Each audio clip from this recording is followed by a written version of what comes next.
Hey folks, welcome to part 2 of Systemic Sustainability Education. And as usual in this video, we're going to be talking about the more practical applications of this moment and what it means for us as educators. Now, in some settings, it may be a little bit more obvious how we can apply some of these ideas that are influenced by complexity, science, and ecology. So for example, in Ottawa, we have the Ottawa Forest and Nature School, which offers a variety of different programs for children. I believe it's 1 day a week programs. Vancouver Island, where my dad is from, also has quite a few. For example, in the area that he grew up in, there's one called Beachcombers Academy. And this is an independent school for preschool to grade 7. So they have small class sizes and their curriculum is more region specific. So they do a lot of stuff like coastal ecology and science, water safety, coastal sports. And they also have a program that allows homeschoolers and distance ed students to come in for a day a week, which is pretty neat. However, not all of us work at places like Beachcombers Academy.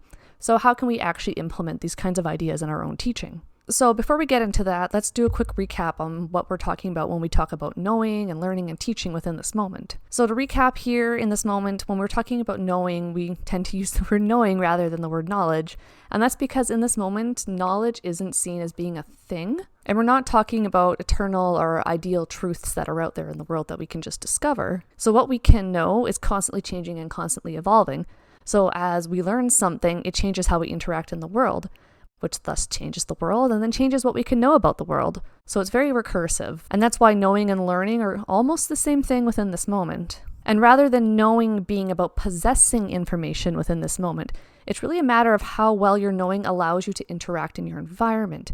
So it's really a matter of internal and external coherence. And here learning isn't about acquiring knowledge because, like I said, knowledge isn't a thing. It's not something that we just acquire like this. It's not something we can possess. So here learning is more about transformation. It's about this ongoing dynamic adaptation that occurs within any living complex system, ranging from the cellular up to the ecological. And with regards to what teaching is in this moment, there isn't a whole lot of consensus in there, as Davis talks about. So some terms that they use in Engaging Minds to discuss what teaching is they talk about it being about engaging our learners, improvising, caring, listening. And teaching that's more epistemologically inspired by ecology tends to talk about mindful participation, as we talked about last video rather. Another term we can use here is conversing in terms of it being about, living together. And that's all very nice and good, but what does that actually mean as teachers? What does that mean for our role as an educator? So in this moment, learners and educators are both themselves complex adaptive systems. And through our interactions with one another, we give rise to another complex adaptive system, which is the classroom collective. So our classrooms collectively emerge from our interacting with one another. And the classroom itself is a complex living system with its own evolving identity. And this is why two classrooms can be very different despite following the same curriculum. And as educators in this moment, we don't try to stamp out this kind of variation, as you may see in a more very purely standardized education approach. And while we do have some elements of standardized education often, such as learning objectives, a course description, we may use rubrics, things of that nature. As teachers, our role here is really to be more of a guide. So here as educators, we help learners orient their attentions. We offer new possible viable interpretations of things. We open up that space of possibility within our classrooms. And we do this all while still maintaining a focus on the course content. So for example, we can't have EDU 5101 turning into an online Zumba class, even if we would all rather be doing that. The university wouldn't be too impressed. So let's talk about what this means for planning and designing for teaching, assessment, things like that. So in reference to planning for teaching, Engaging Mind talks about designing rather than planning. And their rationale is that planning tends to be pretty narrow and very situation specific. So very much something that comes out of standardized education.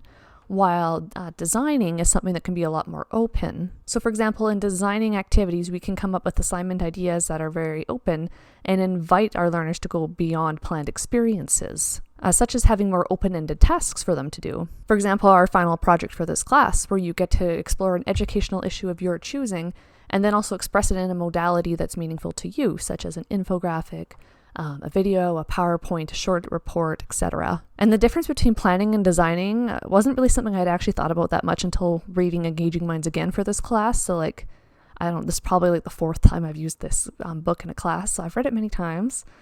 And I find that I typically use the word planning when I'm talking about teaching, but when I was reflecting on the difference between designing and planning, I think, or at least I hope, that my approach to it is a little bit more akin to this idea of designing. But in the past, I've certainly done more planning and been far more aligned with standardized education approaches to planning my lessons. So for example, when I first started in education, I was a swimming and life-saving instructor. And back then, my lesson plans were highly structured. I mean, I'd have exactly what activity we were doing now, and I had how long we were going to be doing it for. I would even write out what formation I was going to have my learners in. And the only real flexibility was the last 5 minutes, where I always dedicated to playing a game or singing a song or something, and I would let my learners pick that. And even when I was a nurse doing discharge teaching, it was still also very aligned with standardized education. So I worked in obstetrics, and we had these red duotangs that we had to go over with all of our new mothers and their partners, and it outlined things like community resources and things like that, reasons why they may want to come back to the hospital. And so this was very focused on what the hospital thought was very important for these new parents to know, as opposed to what the new parents think they may actually need to know. And it made a lot of assumptions. And then my first few experiences teaching in universities were also very planned out. So while I'd say I've evolved a lot from these really rigid lesson plans, it's not to say that they're all bad. In fact, I found it really beneficial when I first started out in teaching, having such a rigid lesson plan, because I just didn't have the confidence going in initially. And I'm also not a big fan of public speaking, so I found having that structure and that timeline really helped me going in. But I'd say now I'm a lot more flexible and more comfortable. And I still go into teaching with some kind of outline, especially when I'm teaching anything that's synchronous or in person, because if you don't have some kind of outline or some kind of plan, it'll just be complete chaos in my experience. But I am much more flexible with my approach, and I involve the class a lot in making decisions about how we're going to run that class. So for example, with a synchronous class, I present my class at the beginning with an agenda, say what I'm hoping to accomplish that day, and I ask for input if there's anything else they'd like to do. And sometimes even as the class goes by, we will make changes. Now, we can also take some ideas here from complexity science to inform how we're planning and managing our classes, as we discussed about in Module 1 when I first introduced complexity science. And the fourth moment of engaging minds also brings up this idea of enabling constraints when we're designing our teaching. So with enabling constraints, we're not being really prescriptive and saying, for your assignment, you must do this. So an example of this would be in nursing schools, we would have very prescriptive assignments where we would just be given 4 or 5 paper topics we could write on.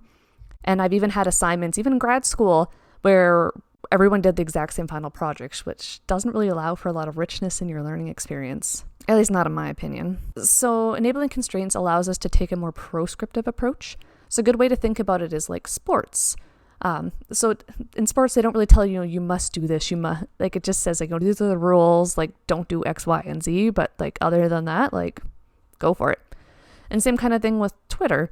You can do pretty much anything, which can be a good thing or a bad thing, so long as it fits within that character count. So enabling constraints just tells our students what isn't allowed.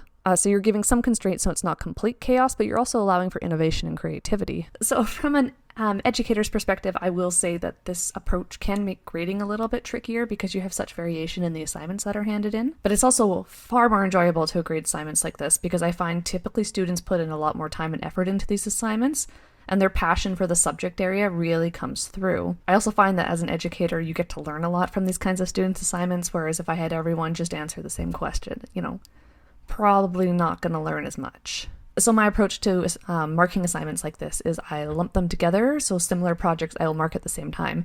So for example, I will mark all of the websites at the same time, followed by all the videos at the same time, all of the papers at the same time, etc. So at least just this way there's some consistency in my grading, and it makes it a little bit easier for me. And my supervisor, Angus McMurtry, has a really neat little website on complexity science, which I suggest you check out. And on there, he gives a really great example of what this can also look like within a K-12 classroom. And the example he uses there is choice boards. So this gives our learners some flexibility in deciding how they want to enact their knowledge, very similar to what we're doing in our class. So the overall learning goals for each learner will probably remain the same across the class, but the idea is they can choose how they want to enact this knowledge by picking an assignment type from the choice board. And this is a range of options that is provided by the teacher. And another principle from complexity science that we can consider is redundancy and diversity. So we really want to make sure we are nurturing diversity and redundancy within our classes, as well as within any sort of groups that we form. So with redundancy, you want to make sure your groups have something in common, some form of commonality that they can bond over. So for example, it could be similar interests, similar backgrounds, professions, things like that. For example, one of our groups in this class, One of the reasons, although not the only reason why I put them together, is I believe everyone or almost everyone in that group has some sort of roots in Atlantic Canada, whether they grew up there or they moved there at some point for school. And some of them did pick up on that in their portfolio reflections. I think it was like week 2, and they're like, oh, hey, like we're all from Atlantic Canada. And while that's not the only reason why I put you folks together, it was an influencing factor. But you also don't want too much redundancy in your groups, otherwise you're going to have a less intelligent system. And that's not to say that the individuals are any less intelligent when you have a lot of redundancy in your groups, but rather in a more diverse group, there's going to be a lot more richness of discussion, and the possibilities of what can be known at the collective level is going to be far greater than what anyone could have learned individually on their own. So for example, if I formed a discussion group that, say, only had novice obstetric nurses in it, there's not a whole lot of diversity in there, so it's probably not going to be the richest discussion. So I would want to plan for more diversity in the group. So for example, having some different experiences in the group, different professions, different backgrounds, things like that. That being said, you don't want too much diversity in a group, otherwise they will have nothing to bond over. And some redundancy also allows group members to step in for one another if something comes up. And another way you can foster redundancy in your group is by assigning a common reading for your groups to discuss. And the idea of neighboring interactions is another really neat one we can consider here. So this one allows students to bump up against one another, to interact, to influence one another. And this is really important to living systems. So if we think about our own body, for example, this is really important, and it is in fact a matter of life or death. And while it may not be a matter of life and death when it comes to our classrooms, neighboring interactions is still really important to learning. So you want to incorporate some time and some activities where your learners can interact with one another. And something you can do here is assigning different readings that your groups could be discussing. And in the past, as a learner, I've also had professors assign readings that they knew would get us really fired up and would make us really want to debate these topics. And the last principle here is decentralized control. And this one we really covered when we were talking about what teaching is here. But in short, educators in this moment aren't trying to control everything. So here as teachers, we are more about being guides, and we're really trying to help engage our learners in the unfolding of our activities and in the classroom collective. But like I said, we also want to make sure we're helping maintain a focus on the subject matter. This isn't Zumba 5101.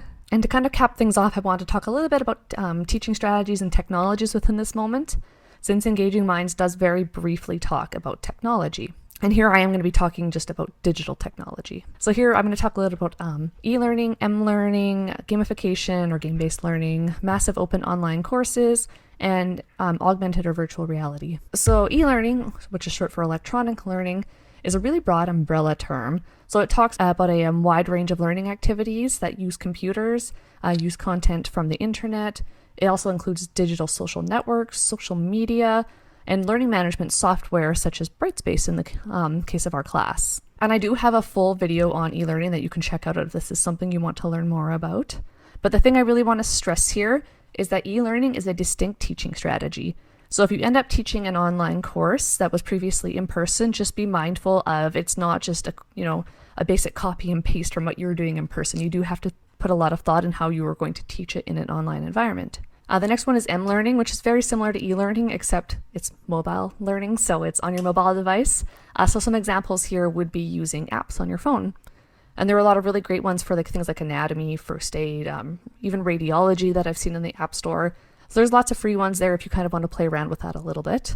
So gamification or game-based learning is exactly what it sounds like. It's using games or game mechanics to engage our learners in problem solving or non-game situations in a way that is hopefully fun. So for those of you that work in the ICU, there's a really fun game called Septris, which is inspired by Tetris, and it's about managing and diagnosing ICU patients. Another really fun one that you can use for in-person classes is Kahoots. So you can program some questions in it that you want to ask your class, and they answer in real time. And then after the answer period, it shows kind of, how the different answers were distributed amongst the class. And I found it's also really fun in adult education. I've used it before in Bachelor of Education classes that I was teaching, and students really got into it, got a little competitive. And you can also do very low-tech versions of game-based learning. So when I was teaching medical terminology to nursing students, one of the things I did to kind of help consolidate our knowledge was I created a Jeopardy game. And all I did was I just printed some things off on paper, had the point value on one side, question on the other. I just taped it to the wall, and we played it that way in class, and it was a lot of fun. And massive online open courses, or MOOCs, which are free online courses that allow for unlimited participation and enrollment. So therefore, they are massive open online courses. And these do fall under the umbrella of e-learning. And then augmented reality and virtual reality. So this is something I've seen sometimes get used kind of interchangeably or seen as the same thing, sometimes within literature and articles. And while they do have some similarities, they are meaningfully different. So augmented reality really involves imposing a computer-generated virtual scenario on top of an existing reality. So you get that kind of sensory perception that goes with it because you're able to actually interact with it. So for example, in plastic surgeries, like I've shown here, you can overlay images of real surgical views, virtual surgical plans, things like that. Virtual reality, on the other hand, is a virtual computer-generated simulation of a real-life situation or environment. So it completely immerses our learners in this virtual setting. So in surgery, for example, it allows surgeons to practice procedures. And there's some really neat examples on YouTube where you can see surgeons actually using VR to practice certain procedures. And if you want a good laugh, there's also a lot of YouTube videos of real surgeons and doctors trying to do the VR Surgeon Simulator, which is a game. It is not at all medically accurate, but it's pretty clunky and it's pretty funny watching trained professionals try to use it. Now, before I wrap things up and my audio recording crashes again, I just want to note that these ideas, while they are pretty novel within Western education, this isn't the case in other cultures. So other cultures may see this as a recovery of lost insights, or it could be something that very much is aligned with their own epistemologies. So for example, approaches in Aboriginal education. So here often there's an emphasis on connection. There's a lot of importance placed on the environment. Teaching isn't about commanding or controlling their learners, as we saw in standardized education. And often observation of adults and learning through play is often very highly valued in childhood education. And that's all for now, folks. I hope this video helped clarify some of the more complex, deep ideas we talked about in the last video. And while this is my last module video, I am thinking of doing one more short one where I kind of recap what we've talked about this semester and kind of provide kind of a high-level overview of the different moments. Although, given how many times my audio recording has crashed this evening, I don't know, I'm not feeling super motivated at the moment. I may have to find a different setup for this. But if you have anything you want me to address in a final video, or if you have any questions about this moment, please just do let me know. And as always, I will see you all online. Bye.